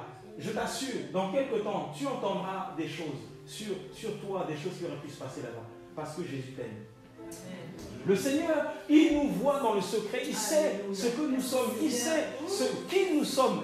Et lui, assis sur son trône, il règne. Quand il est sur son trône, il règne. Il règne. Il n'y a personne qui peut décider à la place du Père. Quand le Père a décidé quelque chose, quand le Maître a décidé quelque chose, je nous assure, les gens peuvent se réunir pour dire, voilà, on va faire ceci, on va faire cela. Ça ne passera pas parce que là-haut, il a déjà siégé. Amen. Il dit, il a un conseil. Dans son conseil, il appelle ses fils et ses filles. Job 1. Dans son conseil, le conseil de Dieu, il appelle ses fils et ses filles. Et il dit, voilà, va parler à ma fille, va parler à mon fils, va parler, parce que je veux qu'il sache, qu'elle sache, voilà ce que je vais faire dans sa vie. Bien aimé, il y a un conseil là-haut. Et ce conseil-là, il révèle les choses. Et dans ce conseil, il protège aussi ses fils et ses filles. Et rien ne peut t'arriver. Rien ne te surprendra. Rien ne surprend le Seigneur. Et c'est pour ça qu'il dit que ceux qui sont conduits par l'Esprit de Yahweh, ils sont fils de Dieu. Parce qu'il les conduit. Et quand ils dorment comme ça, il se révèle à eux. Il leur parle. Tu dors comme ça et puis il y a quelqu'un qui est en train de t'enseigner. Tu fais un songe et la personne est en train de te parler. Le Seigneur va te parler. Il va commencer à te parler. Dans les songes, tu verras qu'il y a quelqu'un qui va commencer à te parler de sa parole. Dieu existe réellement. Je t'assure. Hein.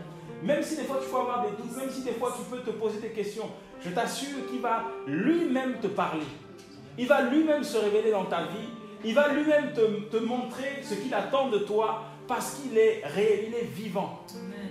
Et les réalités spirituelles dont nous parlons, tu vas les voir de plus en plus. Tu vas voir que, oui, effectivement, il y a un monde physique qu'on voit avec nos yeux. Mais tu verras aussi qu'il y a un monde qui est spirituel. Et celui-là, il n'y a que Yahweh qui le maîtrise. Amen. Si tu n'es pas avec Yahweh, c'est très compliqué. Et c'est pour ça, bien aimé, que nous devons vraiment le suivre, vraiment marcher avec lui. Il dit, je suis la lumière du monde. S'il le dit, c'est parce que le monde est sous les ténèbres. Vous savez, la terre sur laquelle nous sommes, elle est sous les ténèbres, sous la puissance du malin. Les hommes sont tellement, surprenants. Il y a un autre mot là qui est plus fort. On ne les maîtrise pas. L'être humain, tu ne le maîtrises pas. Comment? Imprévisible, voilà, c'est ça ce mot. Ils sont imprévisibles. L'être humain, il est imprévisible. J'ai discuté avec j'ai rencontré cette semaine un jeune policier. Il n'est pas chrétien, mais tout ce qu'il voit pendant ses missions de police, mais c'est terrible. Et quand tu entends ça, tu dis, mais l'être humain, et c'est pour ça que Genèse dit, les pensées tournées que vers le mal, Et je lui disais, mais quand vous voyez toutes ces choses, vous avez des psychologues? Et il me dit, oui, mais voilà. Je dis, mais comment vous pouvez vivre des choses comme ça? Il t'explique qu'un monsieur viole un bébé. Tu dis, mais l'être humain, c'est terrible. L'être humain. Des gens sont en train de discuter pour un sandwich. Et un monsieur sort une machette, 2 personnes, ils parlent d'un sandwich, ils n'arrivent pas, c'est comme si on dit, voilà, moi je veux la sauce blanche, sauce rouge. Non, et ça commence, ça part en live. Et l'un sort une machette et il tape sur la tête de l'autre. Il dit, mais pour un sandwich, l'être humain. Et c'est pour ça, bien aimé, que quand vous lisez les Écritures, vous voyez vraiment l'animalité de l'homme. Comment l'homme, sans le Seigneur, il est capable de faire des choses. Oh, c'est terrible. Une dame vivait pendant plus de 7 ans avec un monsieur. Le monsieur ne voulait pas d'enfant, elle voulait un enfant. Elle tombe enceinte. Le monsieur a oublié les 7 ans de vie commune. Il s'est barré. Dès qu'elle lui a dit je suis enceinte, le monsieur est parti. Jusqu'aujourd'hui, elle est seule avec elle. L'enfant n'a même pas vu son père. Et il est quelque part, pour lui, il ne veut pas d'enfant.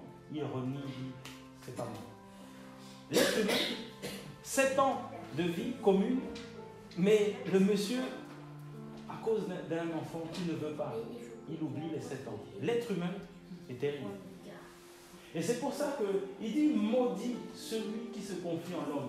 Bien aimé, le chemin du Seigneur, il dit, hein, quand il parle de la vie, c'est pas la vie du monde. Hein. C'est une vie qui ne peut pas se comprendre par les gens qui ne connaissent pas le Seigneur. C'est une vie qui ne peut pas être comprise si tu n'es pas conduit par l'Esprit. Le Seigneur va conduire ses fils et ses filles tu finis le travail, tu finis une activité pour ceux qui ne travaillent pas, et puis tu n'as même pas envie de sortir de chez toi. Les gens t'invitent, oui, on va au restaurant, on va je ne sais pas où, et tu regardes leur vie, tu dis, ah non, je ne vais pas avec ces gens-là. Parce que je ne sais pas qu'est-ce qui va se passer. Et les gens vont se dire, mais oui, mais tu es bizarre, toi. À chaque fois on t'invite, tu ne veux pas y aller. C'est le maître. Il te dit avec qui tu dois sortir. Il te dit avec qui tu dois aller. Parce que quand tu acceptes d'aller dans certains endroits, vous vous réunissez, comme c'est des gens qui ne connaissent pas le Seigneur, c'est des moqueries, c'est des critiques, c'est des insultes. Toi qui es fidèle, ah ben, tu vois, la jeune fille elle est amoureuse de toi, ou le jeune homme là il t'aime. Tu dis mais non, moi c'est... Oui mais regarde bien, voilà. Et puis tu sors de là et tu dis Seigneur, qu'est-ce que j'ai fait là-bas? C'est terrible. Et la vie que nous avons avec le Seigneur, c'est une vie où le Seigneur nous met à part. La marche avec le Seigneur, c'est une vie dans laquelle il nous met à part. Regardez, hein, il dit, le chemin qui est resserré, la porte étroite, il y en a peu qui le trouvent, parce que c'est à part, c'est caché. Voilà ce que ça veut dire. C'est caché. Les hommes et les femmes qui marchent sur le chemin du Seigneur sont des hommes et des femmes qui sont cachés en Christ. Il le dit en plus. Hein. Nous sommes cachés. Les gens ne vont même pas, ils ne te reconnaîtront pas, ils ne pourront pas t'atteindre parce que tu es caché. Mais le jour où tu vas commencer à t'exposer, tu vas voir ce que tu vas te faire atteindre. Un homme et une femme qui marchent sur le chemin du Seigneur, c'est un homme et une femme qui vit une vie cachée. Et c'est pour ça que ce chemin-là, il est caché. Ceux qui veulent trouver le chemin, trouver la porte, il faut qu'ils cherchent. C'est pour ça que les gens te disent, mais je ne te comprends pas, tu n'es pas comme nous, tu ne parles pas comme nous, tu n'écoutes pas la même musique que nous, tu ne t'habilles pas comme nous, tu t'habilles comme une mamie, comme un vieux, voilà, je ne sais pas moi, voilà, nous on est toujours sexy, voilà, je ne sais pas comment, voilà, mais toi tu n'es pas comme nous. Mais c'est normal parce que je suis caché. Amen. Bien-aimé, Matthieu 7, demandons au Seigneur sur quel chemin nous sommes. Demandons au Seigneur où est son chemin. Cherchons le chemin du Seigneur, frappons à sa porte et il est la porte. Ne va pas frapper à la porte large, la porte, le chemin spacieux, mais frappe à la porte du Seigneur. Vous voyez, il dit dans Apocalypse 3, voici je me tiens à la porte et je frappe. Dans Apocalypse 3, le Seigneur est sorti de l'église parce que l'église l'a mise dehors. Et c'est lui qui est en train de frapper à la porte. Il dit si quelqu'un ouvre, je vais rentrer. Mais ici, là, au début, il dit c'est toi qui viendras frapper. Parce que je t'ai déjà dit je suis le chemin. Comme tu sais que je suis le chemin. Jean 10, tu sais que je suis la porte. Eh bien, frappe et tu vas rentrer. Là, c'est le début. Il dit aux disciples, vous en savez le chemin, parce que je suis le chemin. Le Seigneur bien-aimé, avec tout ce que tu as entendu, il te dit que tu sais où est le chemin et qui est le chemin. À toi maintenant de prendre ta décision. Tu sais qu'il est la porte, à toi de frapper à la bonne porte. Tu sais qu'il est la vérité, qu'il est la vie, à toi de demander afin de recevoir, à toi de chercher pour trouver. Et quand tu vois tout ça, bien-aimé, eh bien, pose-toi les bonnes questions. Regarde ta vie et est-ce que tu es sur le chemin de Jésus ou sur un autre chemin? Il y a des gens qui sont sur le chemin de l'impudicité.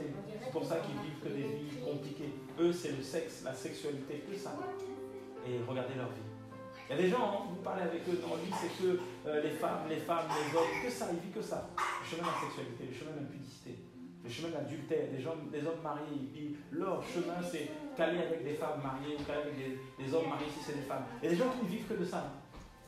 C'est vraiment, eux, c'est comme ça qu'ils sont. Tu côtoies des gens comme ça, tu vas tomber dans le même panneau.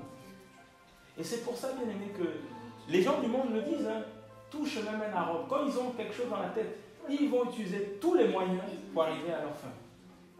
Mais nous avons un seul moyen qui s'appelle Jésus. Et il nous met à l'écart qu'on puisse rentrer dans sa volonté. Voilà, on va terminer par ça. Que le Seigneur vraiment nous bénisse, que Dieu nous aide, bien-aimés. Et posons-nous les bonnes questions et je nous assure que la marche, elle est longue.